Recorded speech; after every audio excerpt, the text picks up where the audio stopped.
Hello and welcome to Coffee House Shots, a Spectator's daily politics podcast. I'm Katy Balls and I'm joined by Kate Andrews and James Heale. So we just had the Tory manifesto launch. I suppose just to kick us off in a sentence or two, Kate, did we learn anything new? Not much. We got one new tax cut that hadn't been briefed to the papers beforehand, which was a cut to abolish employee national insurance for the self-employed entirely, which is going to cost about £2.5 billion over the next parliament. Everything else we knew, that they're going to continue on the pathway to cutting national insurance for workers, and that they're going to try to pay the bulk of this anyway by cutting welfare benefits by about £12 billion. So if you look at the sums, technically they add up. They are very ambitious where those cuts from welfare come from, especially if we go back over the past 14 years of a Tory government and we see disproportionately where cuts came from before. How much more are we really going to cut away at? Presumably the goal would just be to get people back into work. You weren't taking away their benefits per se. This was like a proactive, encouraging process to get working age people who can back into work. But it's going to be very ambitious, not least because over the past couple of years since lockdowns and since the number of people in out-of-work benefits have surged to over 5 million, the government has really struggled to get a lot of those people back into work. Their pilot schemes, all the rest of it has not been successful yet.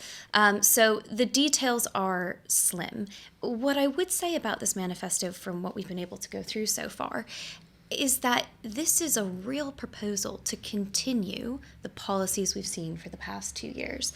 Everything from tax to the NHS, from planning, protecting the green belt, everything that Rishi Sunak once proposed at the start of this, he is continuing to propose now. It seems like his question to voters is, do you believe that the economy has turned a corner? Do you believe things are getting better? And is this the pathway you want to continue to go down? So, James, if we're trying to work out, I suppose, the main areas in terms of how the Tories plan to fight this election or what is left of it with this manifesto, as Kate says, it seems like it's continuity Sunak. Effectively, it's saying we might not be doing well in the polls at the moment or in the past year or so of our plans. We will continue those plans and you will start to like them more, perhaps, because the economy is improving. I mean, tax cuts are clearly a big part of it. Welfare reform, what else?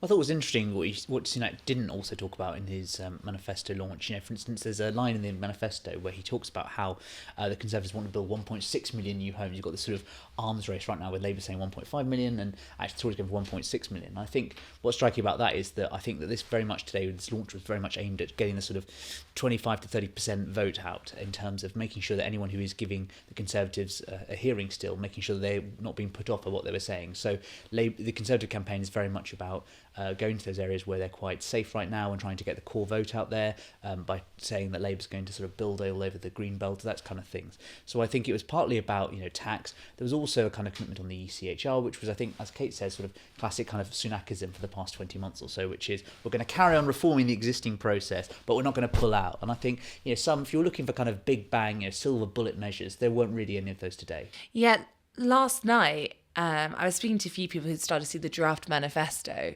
because I think, cabinet members had seen it and then various stakeholders sometimes get a look at it.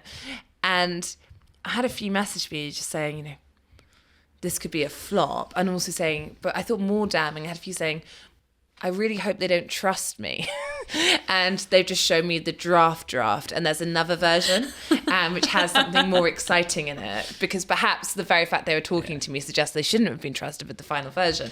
But they were hoping there was a secret version with a more rabbit in the hat measure, whether it was ECHR, income tax, even inheritance tax, I think, as a way to really get that vote out. And it was quite strange because I had that conversation, but about 2 hours earlier, I'd sat in a conference room near Westminster and Embankment and watched Jonathan Ashworth, the shadow paymaster general, also known as Minister Today programme, give this long press conference, which was a preemptive attack on the manifesto, saying it's going to be the most expensive panic note in history. It's going to be, there's going to be so many things in it because they're desperate. And it felt as though, on the one hand, obviously, we can talk about those figures and where they add up, but it seems as though it was almost pleasing no one because Labour could attack it for being irresponsible, but yet the Tories I was speaking to wanted it to, if anything, be slightly more irresponsible if that was going to be the charge and have something more eye-catching in it. Sure. Keir Starmer has referred to it as a Corbyn-style manifesto. It is not. This is not something that went over the top in terms of its spending promises or its tax cut pledges. It really stayed the same. So much so, the biggest continuity aspect of this is perhaps the most depressing one. I almost can't believe I'm saying this, but the Tory manifesto that they've just published sees the tax burden continue to rise. They still have... Despite all the low tax dividing line efforts. They're cutting tax, Kate. They're cutting tax, James, but it's the same game that they've been playing with national insurance for a year now. One of the reasons they never got real credit for it is because, yes, they're cutting that particular tax, but the freezes to tax thresholds are still pulling millions of people into paying higher rates of tax, paying tax altogether. So your average worker knows that they're worse off. They've now done that on the manifesto level. The Spectator Data Hub just crunched the numbers.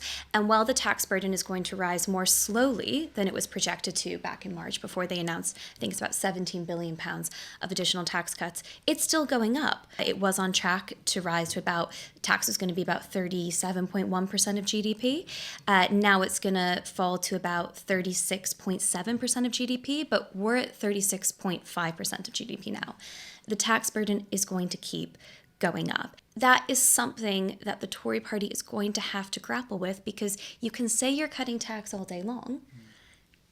You're not doing it, not in the meaningful way that people really understand. And clearly from the TV debates we've already seen, from the messaging from the Tory party, they are desperate to be able to say that this is the difference between Labour and the Tories, that the Tories will cut your taxes.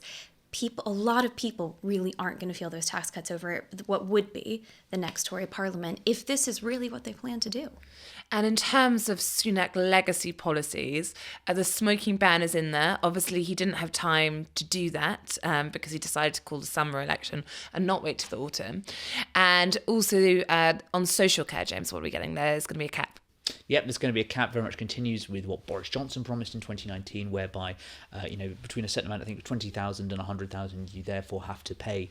The state will help cover you if it goes beyond that in terms of social care costs, and that's really a kind of reflection of the thing we've kicked down the road for the past 10 to 15 years of this Conservative government, which is that, frankly, how do we pay for the rising costs of social care? And so this was an attempt today to try and sort of be there. And I spoke to one cabinet minister a few weeks ago who said this was going to be a manifesto to try and provide, a bit like 2015, economic opportunity at every stage of one's life. So as well as the childcare offer, you've also got the old age pensions changes, and you've also got social care as well. So it was attempts to kind of bridge all of that. But I do think that, as Kate was sort of saying there was a kind of a lack of an overall messaging here. At least if you'd had something like an inheritance tax abolition, you could have a big bang measure to kind of trump it. Right now, I'm not sure this is going to necessarily land. It's almost in the like same way. It's almost like they've gone for their talker at the beginning of the campaign, which was the mandatory national service, which is, of course, in the manifesto, but meant by announcing some of these more eye-catching policies for pensioners and so forth, and the national service, there was less to say. But, James, on this podcast, we have been quite critical of the various gaffes so far in the campaign. We've had a few to discuss. So let's just talk, how did the event itself run? It seemed to be quite smooth today. In terms of the logistics, the decision to have Ben Houchen speak seemed to be pretty savvy. One of the only success stories of the recent local elections, but therefore, associating yourself with Ben Houchen, who, gave a very long monologue about how hard Rishi Sunak worked. Yeah, I think if you want successes from the last local elections, you have Ben Houchen or the entirety of Essex District Council. So they didn't have room on stage for them. Yeah, absolutely. So they went for Lord Houchen, who did his bit for his peerage. I think, it was a very eloquent speech he gave, and, talking about Rishi Sunak being hardworking, and actually just hearing that in a different voice, perhaps, in a different locality, from someone who has been a long-time supporter of Rishi Sunak, was a savvy choice. The event went very well. Began, of course, with Gillian Keegan, so you've got a Scouse accent there, then you've got a North East accent there. So I think that was a kind of different flavour to the Tory brand at a time when they're really struggling, I think, for communicators, and they've been sending a lot of sort of southern Tory MP types out on the airwaves. So it went out very well. There was Pyongyang levels of clapping for everything. When Rishi Sunak said, "I'm very proud of my time as Chancellor," everyone very bravely clapped that. Every time that there was a journalist asked a mildly hostile question, there was a sort of pushback by Sunak and clapping from the audience. But I mean, if you're going to pack a room full of the cabinet ministers and their flunkies, if you can't get a clapping, then when are you going to get it? Yeah, you'd hope. Look, it's a cool clap strategy. Cool clap strategy. Kate, I suppose just finally, I mean, it feels so far like there's no blooper in this manifesto. Obviously, there's time to come. But if you think to 2017 and the dementia tax policies that came to with Theresa May on social care, that derailed her whole campaign. So I think if you speak to those, I've spoken to those who do not think it is bold enough for where they sit in the polls, but they would say it's actually quite risky to play around with something like fiscal responsibility in terms of your messaging, even if you're not necessarily sure you're going to have a fifth term in government. So there's continuity there. But do you think that's enough, given where the Tories are in the polls, which is about 20 points behind, despite being a few weeks in? And do you think anything they could have put in that manifesto would have maybe changed that? Well, this is the difficulty, Katie, as we've spoken about on numerous occasions when it comes to the TV debates or public policy. It's Rishi Sunak who needs to move the dial. It's the Tory party that needs to catch up in the polls. And so you have to play a riskier game sometimes. As you say, they could not have played with the public finances because that is a tough enough point that they have to address already, not least what they've done to tax, but of course, Labour's favorite line, we hear it all day long, is what Liz Truss did to the state of the public finances. So they can't play on that in that area. So you might have expected them to have a slightly bigger offer to younger people on housing, for example, not least because Labour is really pushing that. They wouldn't have touched the NHS. That would have been too dangerous for the party. But you might have seen maybe playing a bit more into the defence spending and the security. But these are things we've already heard. It's not new, so there isn't really that game changer. And again, we have to go through the whole thing with, tooth and comb, all the rest of it.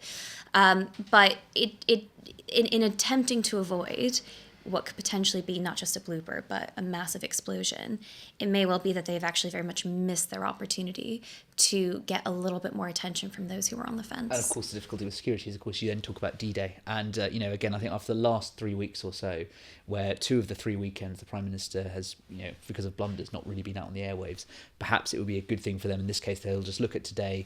They have sort of got a hearing from certain members of the voting, some certain voters, and I think they'll probably take that as a win after the last couple of weeks they've had, and at least they've done that on to the next thing.